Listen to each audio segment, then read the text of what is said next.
जीवितं वर्धयन्ति। नमो गंगाय यमुनयोर्मुनिभ्यश्च नमो गंगाय यमुनयोर्मुनिभ्यश्च नमः। ओम शांति शांति शांति।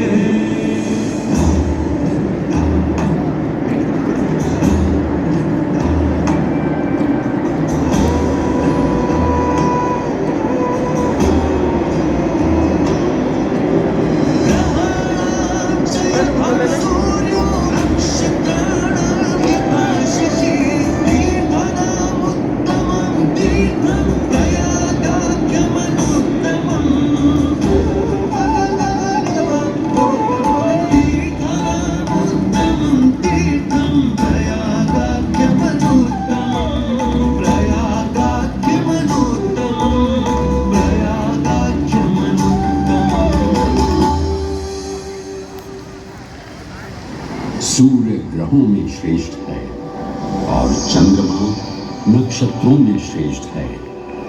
उसी प्रकार प्रयाग सभी तीर्थों में सर्वश्रेष्ठ है। पद्म पुराण में वर्णित ये श्लोक जिस तरह प्रयाग की विशेषता को दर्शाता है, उसी तरह इस पावन क्षेत्र का गुणगान करने वाली अनेक पौराणिक कथाएं, किंवदंतियां एवं कहानियां आज भी जनमानस में प्रचलित है। ऐसी ही एक पौराणिक कथा है जो भगवान ब्रह्मा को प्रयाग से जोड़ती है। मान्यताओं के अनुसार भगवान ब्रह्मा को यज्ञ करने हेतु एक दिव्य स्थान की आवश्यकता थी, जिसके चयन को लेकर वे बड़ी ही दुविधा में थे। अपनी दुविधा के निवारण हेतु भगवान ब्रह्मा नागों के देवता महाराज शेषनाग के यहाँ पहुंचे और उनसे कहा, हे आदिशेष, मैं यज्ञ करने हेतु इस सृष्टि में एक ऐसा स्थान ढूंढ रहा हूं जो दिव्यता और पवित्रता की दृष्टि से सर्वोत्तम हो। क्या आप मुझे ऐसा कोई उपयुक्त स्थान बता सकते हैं जो सभी तीर्थों में सर्वश्रेष्ठ हो? जगत रचयिता को मेरा प्रणय। भगवान, मैं धन्य हूं कि आपने मुझे इस योग्य समझा। क्यों ना आप स्वयं ही सभी पवित्र स्थानों का मूल्यांकन करें। ऐसा कीजिए, आप तुला के एक पलड़े पर सप्तपुरियों को रखिए और दूसरे पलड़े पर भगवान विष्णु के स्थायी निवास प्रयाग को रखिए, जिसका भार सबसे अधिक आए। मेरे विचार में वही सर्वश्रेष्ठ तीर्थ होगा। इस मूल्यांकन के परिणाम स्वरूप प्रयाग का पलड़ा ही भारी रहा। इस तरह प्रयाग की प्रधानता सिद्ध हुई और तभी से इसे तीर्थों का राजा कहा जाने लगा। आज भी ऐसी मान्यता है कि भगवान ब्रह्मा ने गंगा नदी के पश्चिमी तट पर 10 अश्वमेध यज्ञ संपन्न किए थे। आज उस स्थान को हम दशाश्वमेध घाट के नाम से जानते हैं। भगवान ब्रह्मा के अलावा इंद्रदेव, वरुण देव एवं सोमदेव ने भी प्रयाग क्षेत्र में ही भगवान विष्णु की आराधना करने हेतु यज्ञ किए थे, जिससे उन्हें भी श्री हरि का आशीर्वाद प्राप्त हुआ। प्रयाग शब्द में प्र का अर्थ है प्रकृष्ट और याग का अर्थ होता है यज्ञ। इसीलिए इन दो शब्दों से बना प्रयाग सबसे पवित्र स्थान माना जाता है। प्रयाग ही संसार में एकमात्र ऐसा पावन क्षेत्र है जहाँ 3 पवित्र नदियों का संगम होता है। इस संगम का भी एक अनूठा महत्व है।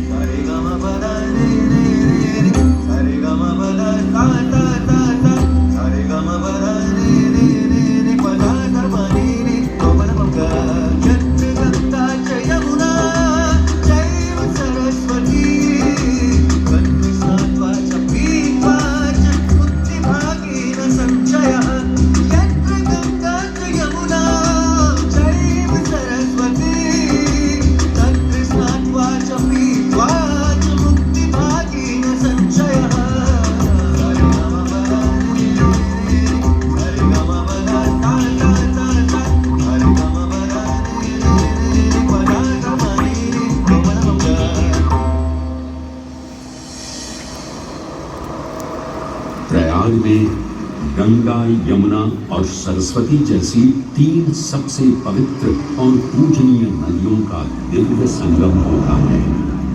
इन नदियों के संगम में स्नान करने एवं संगम का जल ग्रहण करने से मनुष्य मुक्ति का अधिकारी बन जाता है और इसमें किंचित भी संदेह नहीं है। ब्रह्म पुराण में ब्रह्मा जी भी कहते हैं कि प्रयाग में सरस्वती जी अदृश्य रूप में आकर गंगा जी से मिलती हैं। इसलिए इस क्षेत्र को सरस्वती तीर्थ संगम भी कहा गया है। सरस्वती नदी के अदृश्य रूप से मिलने के पीछे भी एक पौराणिक कथा सुनने को मिलती है। ऐसा माना जाता है कि बद्रीनाथ क्षेत्र की गुफाओं में जब वेद व्यास जी भगवान गणेश को महाभारत की कथा सुना रहे थे, तब उस क्षण सरस्वती जी हिम शिखरों से टकराते हुए अपना मार्ग बनाती हुई बड़ी ही तीव्र गति से बह रही थी। सरस्वती नदी के इस तेज बहाव से उत्पन्न होने वाली तेज ध्वनि वेद व्यास जी का ध्यान भंग कर रही। इसलिए महर्षि वेद व्यास जी ने सरस्वती जी से वेद ध्वनि को कम करने का आग्रह किया, परंतु उनके अनुरोध उपरांत भी जब सरस्वती नदी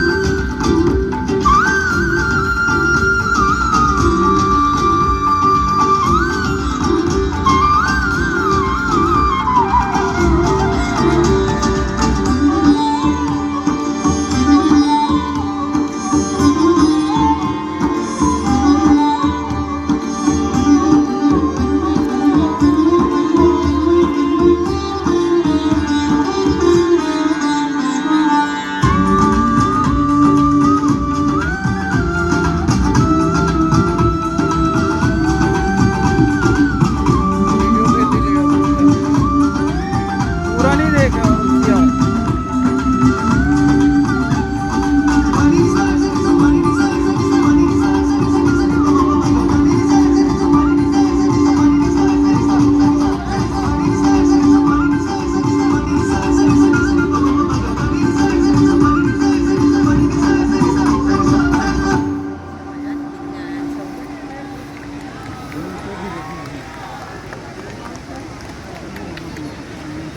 से बात करते हैं, कल भी लगाएगा तो कल